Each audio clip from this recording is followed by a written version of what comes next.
everyone, and welcome back to Amber Living with Dystrophy. In this video, I'm going to tell you guys a little bit about my tattoos and the story behind them.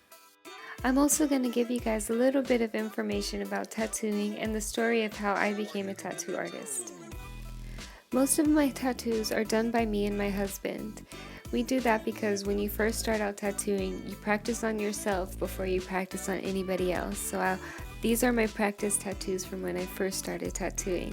The majority of my tattoos are just outlines because I have muscular dystrophy and it is too hard on the body to get a full tattoo with my condition, so I only have outlines.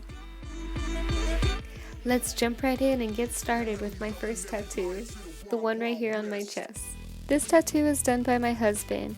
It is of Sailor Moon's hand holding up her brooch screaming "Moon Prism Power to the Moon."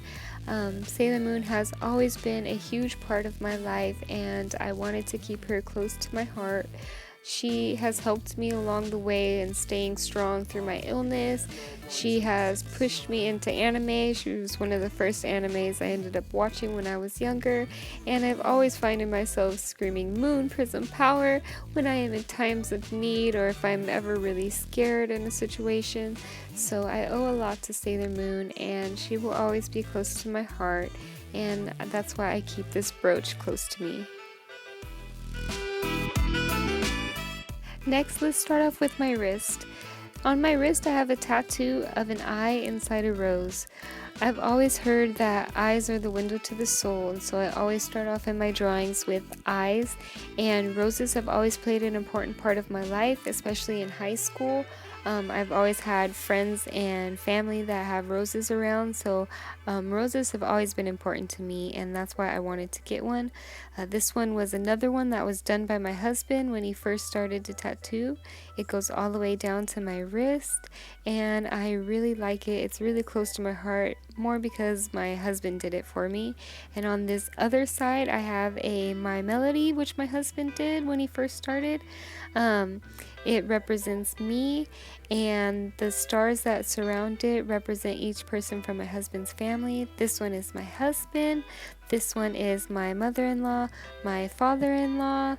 The one over here is my little sister-in-law who talks to me the most, so that's why I wanted her to be right next to my ear, or My Melody's ear, representing me.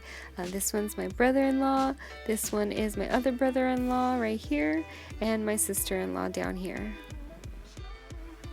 On my other arm, I have one of my original tattoos that I did on myself when I first started out as a tattoo artist. This one is one of my original designs that I did. It's of me as a little girl surrounded by a mermaid and a ballerina, and I have bandages on my feet which represent the muscular dystrophy or my problems that I had as a child. I had a rough childhood, so I wanted to show it frozen in time, almost like a Snow White kind of thing. So it's almost like a Snow White casket with my childhood self inside. It has a clock hour hand on it, and it has a ballerina, which is what I used to do when I was younger, and it wasn't too hard to do this on myself. If anything, it was a little bit awkward to stretch the skin out, but it was very important to me, so I wanted to do this original design on myself. So that's what is on this arm.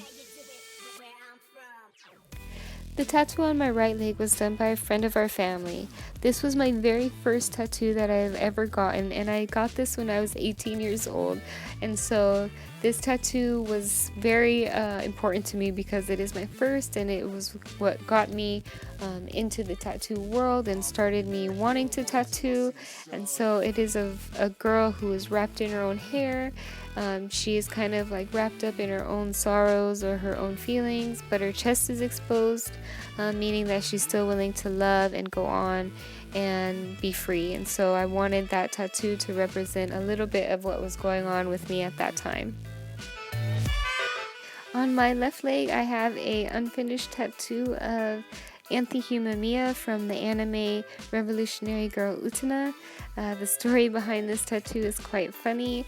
I was using a tattoo machine and the tattoo machine broke and started making a weird sound, so I was unable to finish this tattoo, and so she remains unfinished because it's quite hard to get the stencil back on the same way, and until I'm like ready to draw her and get her on freehand, she's gonna have to remain this way, but I will finish it one day. She's on the list of tattoos to get done.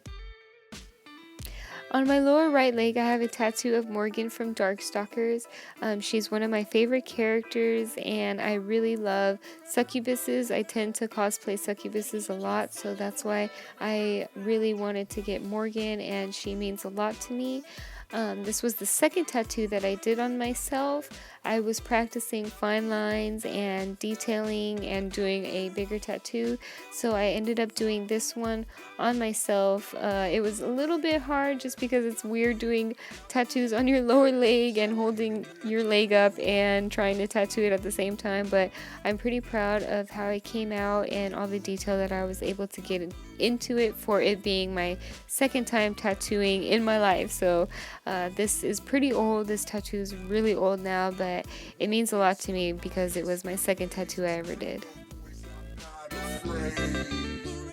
For the very last tattoo I'll be showing you guys, I am going to show you guys my very first tattoo I ever did on anybody, anything. When you become a tattoo artist, you tattoo yourself first. So this was my first tattoo I did, my first attempt of picking up the tattoo machine, and it is of a girl holding her own head, looking at herself, finding the beauty within herself. It is my first color tattoo. It let me know that I wasn't going to get any more color tattoos from here on out because the color faded pretty badly. That's because I didn't heal correctly because of my illness, muscular dystrophy, but at least I'm glad that I learned from the first one, and I'm still proud of this tattoo in the end.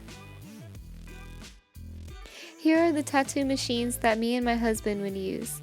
This one right here is my husband's, and this one over here is mine. We don't use them as much anymore because of my illness, muscular dystrophy, but I'll still show them to you guys anyways and tell you guys a little bit about them. This is my husband's tattoo machine. He has a black machine with gold accents. His coils, which come from England, are decorated with beautiful women's faces on it, and the rest of his machine comes from LA. This is how it would typically look like when he would be holding it in his hand. He would have it in his hand right here connected to a tube. Inside that tube there would be a needle, which connects to the back of this metal pole. This pole or bar would be pulled by the two coils right here, which have magnets inside that turn on and off. As they turn on and off rapidly, the bar moves back and forth. That bar, which is connected to the needle, holds and pulls the needle back and forth, which pulls it in and out of the tube, which is dragged along your skin, which is what causes your skin to get tattooed. And that's how a tattoo machine works. This is my tattoo machine. My tattoo machine is made to be lighter because of my muscular dystrophy. Most tattoo machines are quite heavy, making it hard for me to hold them for a long period of time. But this one is light, meaning I could tattoo for longer. This machine came from Japan. The coils are wrapped in an original Japanese kimono, and the rest of the machine is pink, which is one of my favorite colors. This is how it would have looked like when I were to hold it in my hands. I don't tattoo as much anymore.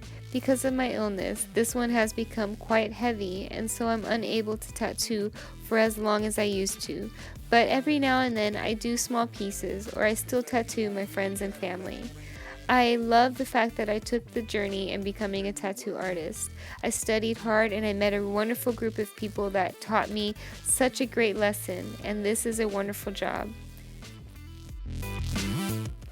Tattooing has been around for hundreds of years, and that's how long they last, so make sure you pick out your next tattoo with love and care.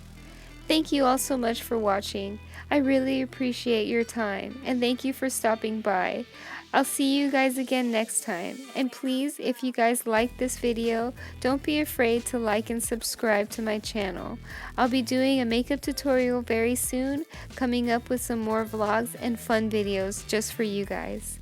And down in the description box below, I'll have some information, links to my Instagram account, and a fun story just for you guys. I hope you guys have a wonderful time. Please remember to enjoy your life and your loved ones. I love you all so much.